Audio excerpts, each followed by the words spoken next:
ನಮಸ್ಕಾರ. ಎಲ್ಲರೂ ಹೆಂಗದಿರಿ? ಆರಾಮದಿರಿ ಅಂತ ಅನ್ಕೋತೀನಿ. ನಾವು ಕೂಡ ಆರಾಮದೇವಿ ನೋಡ್ರಿ. ಆಲ್ಮೋಸ್ಟ್ ನನಗೆ 104 ಜನ ಸಬ್ಸ್ಕ್ರೈಬರ್ಸ್ ಆಗಿದ್ದಾರೆ. ಭಾಳ ದೊಡ್ಡ ಖುಷಿ ವಿಚಾರ ಅದ. ಯಾಕಂದ್ರೆ ಇಷ್ಟು ಜನ ನನ್ನ ನಂಬಿ ಮತ್ತೆ ಸಬ್ಸ್ಕ್ರೈಬ್ ಮಾಡಿ ನಂಗೆ ಸಪೋರ್ಟ್ ಮಾಡತ್ತಾರಲ್ಲ ಅನ್ನುವಂಥದ್ದು ಭಾಳ ದೊಡ್ಡ ವಿಚಾರ ಐತಿ. ಮಾಡಿರೋಂಥ ಎಲ್ಲ ಸಬ್ಸ್ಕ್ರೈಬರ್ಸ್ಗೂ ನನ್ನ ಹೃದಯಪೂರ್ವಕವಾಗಿ ಮತ್ತೊಂದು ಸಲ ಧನ್ಯವಾದ ಹೇಳತ್ತೀನಿ. ಹಿಂಗೆ ಸತತವಾಗಿ ನಿಮ್ಮ ಸಪೋರ್ಟ್ ನನಗಿರಲಿ ಅಂತ ಕೇಳ್ಕೊತ ಇವತ್ತಿನ ವಿಡಿಯೋ ಸ್ಟಾರ್ಟ್ ಮಾಡಕತ್ತೇನೆ. ಬರೀ ವಿಡಿಯೋ ಚಾಲೂ ಮಾಡೋಣಂತ. ಇವತ್ತು ಯಾಕಪ್ಪ ಕೆಲವೊಂದು ಮಾತುಗಳು ನಿಮ್ಮ ಜೋಡಿ ಶೇರ್ ಮಾಡ್ಕೋಬೇಕಾಯ್ತು, ಹಂಗೆ ಹೇಳಬೇಕಾಗಿತ್ತು ಕೂಡ. ಅದಕ್ಕೋಸ್ಕರ ಈ ಒಂದು ವಿಡಿಯೋನ ಮಾಡಾಕತ್ತೇನೆ. ಅಕಸ್ಮಾತ್ ನಾ ಹೇಳೋ ವಿಚಾರದಾಗ ಏನಾರ ತಪ್ಪಿತ್ತಪ್ಪ ಅಂತಂದ್ರೆ ಯಾರೂ ತಪ್ಪು ತಿಳ್ಕೊಳಕ್ಕೆ ಹೋಗಬೇಡ್ರಿ. ಹಂಗೆ ಏನಾರು ಸರಿ ಇಲ್ಲಪ್ಪ ಅಂದ್ರೂ ಕೂಡ ಹೇಳ್ರಿ. ನನಗೆ ಕೆಲವು ವಿಷಯನ ಹೇಳ್ಬೇಕು ಅನ್ನಿಸ್ತು, ಅದಕ್ಕೆ ಹೇಳಾಕತ್ತೇನೆ, ಅಷ್ಟು ಬಿಟ್ಟರೆ ಏನಿಲ್ಲ. ಇವತ್ತು ಒಂದು ವಿಷಯ ಇತ್ತು. ಏನಪ್ಪ ಅಂತಂದರೆ ಹಂಗೆ ನನಗೊಬ್ರು ಗೊತ್ತಿರೋರು ಫೋನ್ ಮಾಡಿದ್ರು. ಅತ್ತಿ ಮಾವ ನೋಡ್ಕೊಳಕ್ಕಾಗದೇ ಇರೋದಕ್ಕೇನ ಅವ್ರನ್ನ ಹೊರಗೆ ಹಾಕಿದ್ರಂತ, ಜಗಳ ಮಾಡ್ಕೊಂಡು ಹೋದ್ರಂತ ಒಂದು ವಿಷಯ ಬಂತು. ಇದು ಯಾಕೋ ಎಲ್ಲೋ ಒಂದು ಕಡೆ ನನಗೂ ಭಾಳ ಬೇಜಾರಾತು. ಆ ಮಾತು ನಾವು ಅನ್ಲೂಬಾರ್ದು ಕೂಡ. ಯಾಕಂದ್ರೆ ಒಂದು ಮನೆ ಸೊಸೆ ನಾನು ಕೂಡ. ಅದಕ್ಕಿಂತ ಮೊದಲು ಒಂದು ಮನೆ ಮಗಳಾಗಿರ್ತೇನೆ, ಆಮೇಲೆ ಒಂದು ಮನೆ ಸೊಸೆಯಾಗಿ ಬರ್ತೇನೆ. ಮಕ್ಕಳಿಗೆ ಮದುವೆ ಮಾಡಿ ಸ್ವಸ್ಥರ ನ್ಯಾಕ್ರಿ ಕರ್ಕೊಂಬರ್ತಾರೆ. ಅಲ್ಲಿ ಅಪ್ಪವನ್ನು ಜೋಪಾನ ಚಲೋ ಮಾಡಿರ್ತಾರೆ ಅನ್ನೋ ಒಂದು ವಿಶ್ವಾಸದ ಮ್ಯಾಗೆ ಇಲ್ಲಿ ನಮ್ಮನ್ನು ನೋಡ್ಕೋತಾರಲ್ಲ ಅನ್ನೋ ಒಂದು ಕಾರಣಕ್ಕೆ ಒಂದು ಮನೆ ಸೊಸೆಯಾಗಿ ಕರ್ಕೊಂಬರ್ತಾರೆ ನಮ್ಮನ್ನು. ನಮ್ಮ ಕರ್ತವ್ಯ ನಾವು ಮಾಡ್ಬೇಕು. ಫಲಾನುಫಲ ಆ ದೇವ್ರ ಕಡೆ ಬಿಟ್ಟಿದ್ದು ಮಾತೈತಿ.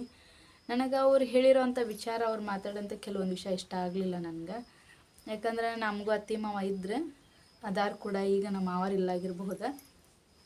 ನನ್ನ ಮದುವೆಯಾಗಿ ಎಷ್ಟು ವರ್ಷ ಆಯ್ತು ನೋಡ್ರಿ, ಇವತ್ತಿಗೆ ಒಂದು ಮಾತು ಕೂಡ ನಾವು ಅವರಿಗೆ ಇದ್ರ ನಿಂತು ಮಾತಾಡಲಿಲ್ಲ. ನಮ್ಮ ಅವ್ರು ಸ್ವಲ್ಪ ಸಿಟ್ಟಿನ ಸ್ವಭಾವದವ್ರು ಇದ್ರೆ ನಂದೇ ಹೇಳ್ಬೇಕಂತಂದ್ರೆ, ಅವ್ರು ಎಷ್ಟೋ ಏನೋ ಮಾತಾಡಿದಾರಪ್ಪ ಅಂದರೂ ನಾವು ಹೆಚ್ಚಾನೆಚ್ಚು ಕೇಳಿಸ್ಕೊಳಕ್ಕೆ ಹೋಗ್ತಿದ್ದಿಲ್ಲ. ಬಿಡು, ಅವ್ರ ಸ್ವಭಾವ ಅನ್ನುವಂಥ ಸ್ವಭಾವದೊಳಗೆ ನಾವು ಹೋಗ್ತಿದ್ವಿ. ಯಾಕಂದು ನಾವು ಈಗ ಪ್ರತಿಕ್ರಿಯೆ ಕೊಟ್ಟಷ್ಟೇ ಅದು ಇನ್ನೂ ಹೆಚ್ಚಾಕತ್ತೆ ಹೊರತು ಕಡಿಮೆ ಅಂತೂ ಆಗೋದಿಲ್ಲ. ಹಾಗಾಗಿ ನಾವು ಸಹಿಸ್ಕೊಂಡು ಹೋಗ್ಬೇಕು, ನಾವು ತಡ್ಕೋಬೇಕು. ನಮ್ಮನೆ ನಮ್ಮ ಅಪ್ಪ ನಮ್ಮವ್ ನಾವು ಹೆಂಗೆ ನೋಡ್ಕೊತ ಹೋಗ್ತೇವಲ್ಲ ಆ ರೀತಿ ನಮ್ಮ ಅತ್ತಿ ಮಾವನು ನಾವು ನೋಡೋಕೆ ಪ್ರಯತ್ನ ಪಡಬೇಕು. ಆಗೋದಿಲ್ಲ ಖರೆ, ಆದರೂ ಅದು ನಮ್ಮ ಕರ್ತವ್ಯ ಇರ್ತೈತಿ, ನೋಡಲೇಬೇಕು. ಅವ್ರು ನಮ್ಮನ್ನು ಯಾವ ರೀತಿ ನೋಡ್ಕೋತಾರೋ ಬಿಡ್ತಾರೋ, ನಾವಂತೂ ನಮ್ಮ ನೋಡೋ ರೀತಿಯಲ್ಲಿ ನಾವು ನೋಡಬೇಕು ಅನ್ನೋದು ನನ್ನ ನಂಬಿಕೆ. ಯಾಕೆ ಇಷ್ಟು ವರ್ಷ ಆದರೂ ನಾವು ಇರೋದ ಹಂಗೆ. ನಮ್ಮ ಮನ್ಯಾಗ ಏನೋ ಒಂದು ನಡೆದ್ರು ಬಿಟ್ಟರು ಹಚ್ಚಲದಾಟ ಹೊರ್ಷ ಕೊಟ್ಟಿಲ್ಲರಿ ನಾವೆಲ್ಲಿನೂ ಕೂಡ. ಒಬ್ಬರ ಮನೆ ಕಟ್ಟಿ ಕುಂತು ಹಿಂಗೆ ಹಂಗೆ ಅಂತ ಹೇಳ್ಕೊಂಡವ್ರೆಲ್ಲ ಮಾತಾಡೋಕ್ಕಂತೂ ಮೊದಲು ಹೋಗೋದಿಲ್ಲ. ಅಷ್ಟು ಕಷ್ಟ ನಮ್ದು ಯಾವ ವಿಚಾರ ಆದ್ರೂ. ಅವರು ಆ ವಿಷಯ ಹೇಳಿದಾಗ ನಂಗೆ ಭಾಳ ಬೇಜಾರಾಯ್ತು. ಅದಕ್ಕೆ ಹೇಳಿದೆ, ಹಿಂಗೆಲ್ಲ ಆದರೆ ಎಲ್ಲರ ಮನೆಯಾಗ ಇರೋದಿಲ್ಲವ, ಹಂಗೆ ಮಾಡಬೇಡ ಅಂಥೇಳಿ. ದಯವಿಟ್ಟು ನಾನು ಎಲ್ಲರ ಹತ್ರ ರಿಕ್ವೆಸ್ಟ್ ಮಾಡ್ಕೋತೇನೆ ನೋಡಿರಿ. ಅತ್ತಿ ಮಾವರು ಒಳ್ಳೆಯವರು ಕೆಟ್ಟವರು ಅದು ಸೆಕೆಂಡ್ರಿ. ಖರೆ ಒಬ್ಬ ಮನೆಗೆ ನಾವು ದೀಪ ಹಚ್ಚಕ್ಕೆ ಬಂದಿರ್ತೀವಪ್ಪ ಅಂದ ಬಳಕ ನಮ್ಮ ಕರ್ತವ್ಯ ನಾವು ಏನಿರ್ತೈತಲ್ಲ ನಿಭಾಯಿಸಕ್ಕೆ ನಮ್ಗೆ ಆ ದೇವ್ರ ಶಕ್ತಿ ಕೊಟ್ಟಿರ್ತಾನಲ್ಲ, ಅದ್ರ ತಕ್ಕನಾಗಿ ನ್ಯಾಯಬದ್ಧವಾಗಿ ನಡ್ಕೋಬೇಕ್ರಿ. ಆದಷ್ಟು ಸಾಧನೆ ಅಷ್ಟು ನಡ್ಕೋರಿ ಅಂತ ನಾನು ಕೇಳ್ಕೊತೇನೆ. ಅದು ಮುಂದೆ ಅವ್ರಿಗೆ ಆದರೂ ಒಂದು ಸಲ ಅಂತಾರೆ, 2 ಸರಿ ಅಂತಾರೆ, 3ನೇ ಸರಿ ಅವರು ಸುಮ್ಮನೆ ಆಗತ್ತಾರೆ. ಅವ್ರಿಗೆ ನಾವು ಏನು ಅನ್ನೋದು ಅರ್ಥ ಆಗಿ ಸ್ವಲ್ಪ ಟೈಮ್ ಹಿಡಿತಿರ್ತೈತಿ. ಹೊಸ ಮದುವೆ ಆದ್ಮೇಲೆ ಇವೆಲ್ಲ ಸಮಸ್ಯೆಗಳು ಬರ್ತಿರ್ತಾವೆ. ಒಂದು ಮಾತು ಬರ್ತೈತಿ ಹೋಗ್ತೈತಿ. ಅದಕ್ಕಂತ ದುಡ್ಕೊಳಕ್ಕೆ ಹೋಗ್ಬಾರ್ದು. ನಾವು ಯಾವ ವಿಚಾರಕ್ಕಾದ್ರೂ ಸ್ವಲ್ಪ ತಾಳ್ಮೆ ಸಹನೆಯಿಂದ ಹೋದ್ರೆ ಎಲ್ಲ ಸರಿ ಆಕೈತಿ ಅನ್ನೋದು ನನ್ನ ನಂಬಿಕೆ. ಇಷ್ಟು ವರ್ಷ ಆದರೂ ನಾವು ಅದೇ ನಂಬಿಕೆ ಮೇಲೆ ಹೊಂಟಿದ್ದೇವೆ.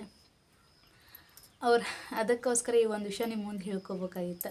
ದಯವಿಟ್ಟು ಎಷ್ಟು ಮನೆ ಸ್ವಸ್ಥರು ಇರ್ತೀರಿ, ಎಷ್ಟು ಮನೆ ಹೆಣ್ಣುಮಕ್ಳು ಇರ್ತೀರಲ್ಲ, ನಾವು ನಮ್ಮ ತಾಯಿ ತಂದಿನ ಬಿಟ್ಟು ಬಂದಿರ್ತೇವೆ. ನಮಗೂ ಅಣ್ತಂಬ್ಳು ಇರ್ತಾರೆ, ಅಣ್ತಂಬ್ಳಿಗೆ ಮದುವೆ ಆಕೈತಿ, ಅವ್ರ ಹೆಂಡ್ರು ಬಂದಿರ್ತಾರೆ.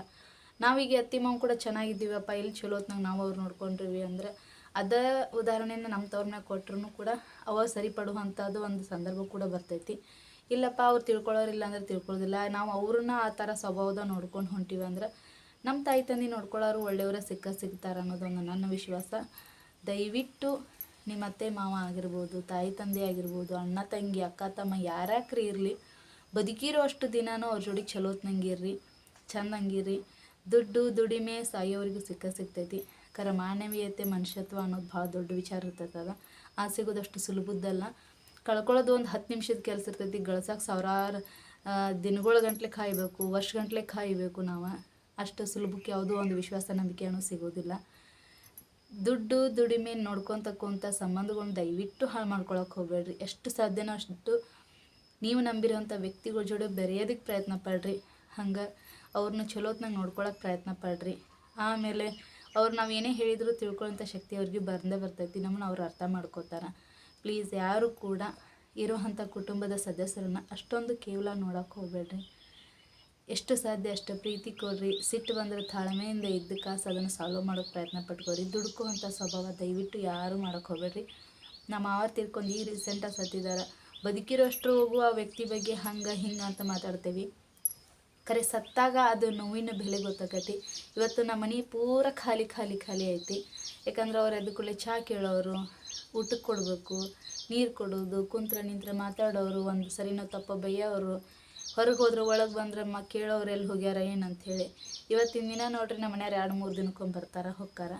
ಅವ್ರು ಹೋದಾದ್ಬೇಕು ನಾನು ನಮ್ಮ ಅತ್ತೆ ನಮ್ಮ ಚಿನ್ನು ಅಷ್ಟೇ ಮನೆಯಾಗ ಇರ್ತೇವೆ. ಎತ್ತಾಗ ನೋಡ್ರಿ ಖಾಲಿ ಖಾಲಿ ಅನಿಸ್ತಿರ್ತೈತಿ, ಜಾಗ ಎಲ್ಲ ಕುಲ್ಲ ಕಾಣ್ತಿರ್ತೈತಿ. ಹಂಗೆ ಅವ್ರ ಫೋಟೋ ಕೂಡ ನನಗೆ ಈಗ ಒಂದೊಂದು ಸರಿ ನೋಡೋಕೆ ಮನಸ್ಸಾಗ್ತಿರಂಗಿಲ್ಲ. ಅಷ್ಟ್ರ ಮಟ್ಟಿಗೆ ಬೇಜಾರಾಕೈತೆ ನನಗೆ. ಯಾಕಂದ್ರೆ ಅವ್ರು ಅದಾರಲ್ಲ ಅನ್ನೋದು ಒಂದು ಧೈರ್ಯನೇ ಬೇರೆ ಅದ. ಈಗ ಇರೋಕ್ಕೂ ಆಗ್ತಿಲ್ಲ, ಬಿಟ್ಟು ಹೋಗೋಕ್ಕೂ ಆಗ್ತಿಲ್ಲ. ಹಂಗೆ ಒಂಥರ ಆಗಿಬಿಟ್ಟೈತೆ. ನಮ್ಮ ಹಳ್ಳಿ ಸೈಡಿನ ಒಂದು ಮಾತೈತಿ, ಅಡ್ಕೋತ್ನಾಗ ಅಡಿಗೆ ಸಿಕ್ಕಂಗೆ ಅಂಥೇಳಿ. ಆ ರೀತಿ ಬದುಕಕ್ಕವ.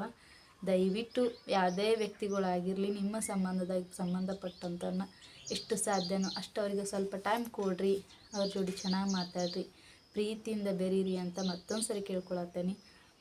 ಅತ್ತಿ ಮಾವ ನಾವು ಚೆನ್ನಾಗಿ ನೋಡ್ಕೊಂಡ್ರೆ ನಮ್ಮಪ್ಪ ನಮ್ಮವನ್ನ ಚಲೋ ನೋಡ್ಕೋತಾರೆ. ಅಲ್ಲಿ ನಮ್ಮಪ್ಪ ನಮ್ಮವ ನಾವು ಚಲೋ ಹೊತ್ನಾಗ ನೋಡ್ಕೊಳತ್ತಾರೆ, ನಾವಿಲ್ಲ ಅತ್ತಿ ಮಾವ ಚಲೋ ನೋಡ್ಕೋತೀವಿ. ಅತ್ತಿ ಮಾವರಿಗೆ ಆದರೂ ಅಷ್ಟ, ಅಪ್ಪ ಅವಾಗಾದರೂ ಅಷ್ಟ, ಎರಡೂ ಥರ ಸ್ಥಾನ ಒಂದೇ ಥರ ಕೊಡೋಣ್ರಿ. ಇವ್ರಿಗೆ ಯಾವ ರೀತಿ ಗೌರವ ಕೊಡ್ತೇವೆ, ಯಾವ ರೀತಿ ಪ್ರೀತಿ ಕೊಡ್ತೇವೆ, ಎಲ್ಲರಿಗೆ ಅದ ಸಮಾನತೆಯಲ್ಲಿ ಕೊಡಲಿ ಅಂತಂದು ಕೇಳ್ಕೊತಾನೆ. ಮಾತಾಡೋದ್ರೊಳಗೆ ಏನಾರ ತಪ್ಪಿದ್ರು ದಯವಿಟ್ಟು ಕ್ಷಮಿಸ್ರಿ. ಯಾಕೋ ಈ ವಿಷಯದ ಬಗ್ಗೆ ನಿಮ್ಮ ಜೋಡಿ ಶೇರ್ ಮಾಡ್ಕೋಬೇಕು ಅನ್ನಿಸ್ತು, ಅದಕ್ಕೆ ಶೇರ್ ಮಾಡ್ಕೊಂಡೇನಿ. ಗೊತ್ತಿಲ್ಲ ಏನು ಮಾತಾಡೀನಿ ಏನು ಬಿಟ್ಟೇನಂತೇಳಿ, ತಿಳಿದಷ್ಟು ಹೇಳಿದೇನೆ ರೀ. ಅದ್ರ ಮೇಲೆ ಯಾರ್ಯಾರ ಅಭಿಪ್ರಾಯ ಹೆಂಗಿರ್ತೈತೆ ಅಂತ ಗೊತ್ತಿಲ್ಲ. ಕೆಲವೊಂದು ವಿಷಯಗಳು ಕಿವಿ ಬಿದ್ದಾಗ ಸ್ವಲ್ಪ ಬೇಜಾರಾತ, ಅಷ್ಟು ಬಿಟ್ಟರೆ ಏನಿಲ್ಲ. ಮತ್ತು ನಾನು ಮುಂದಿನ ವಿಡಿಯೋದ ಮಾತಾಡ್ತೇನಂತ ಮತ್ತು ಸಿಗ್ತೇನಂತ. ನಿಮ್ಗೆ ಸಪೋರ್ಟ್ ಮಾಡಕತ್ತಿರೋರು ಪ್ರತಿಯೊಬ್ಬರಿಗೆ ಹೃದಯಪೂರ್ವಕವಾದ ಧನ್ಯವಾದಗಳು ಹೇಳೋಕೆ ಇನ್ನೊಂದು ಸರಿ ಇಷ್ಟಪಡ್ತೇನೆ. ಹಂಗೆ ನಿಮ್ಮ ಸಪೋರ್ಟ್ ಇನ್ನೂ ಹೆಚ್ಚಾಗಲಿ, ನಮ್ಮಂಥ ಬಡವ್ರನ್ನ ನಿಮ್ಮಂಥವ್ರು ಬೆಳೆಸೋಂಗಾಗಲಿ. ಎಷ್ಟು ಸಾಧ್ಯನೋ ಅಷ್ಟು ಈ ಒಂದು ವಿಡಿಯೋನ ಎಲ್ಲರಿಗೂ ಶೇರ್ ಮಾಡಿರಿ. ಹಂಗೆ ಸಬ್ಸ್ಕ್ರೈಬ್ ಮಾಡಿರಿ. ಹೊಸ್ದಾಗಿ ನೋಡೋ ಅಂಥವ್ರೆಲ್ಲರಿಗೂ ಸಬ್ಸ್ಕ್ರೈಬ್ ಮಾಡಿದ್ರಂದ್ರೆ ನೆಕ್ಸ್ಟ್ ಹಾಕೋ ವಿಡಿಯೋ ಫಸ್ಟ್ ನೋಟಿಫಿಕೇಷನ್ ನಿಮ್ಗೆ ಬರ್ತೈತಿ. ಮತ್ತು ಹಿಂಗೆ ಥರ ಎಲ್ಲರೂ ಸಪೋರ್ಟ್ ಮಾಡ್ಕೊತ ಹೋಗ್ರಿ.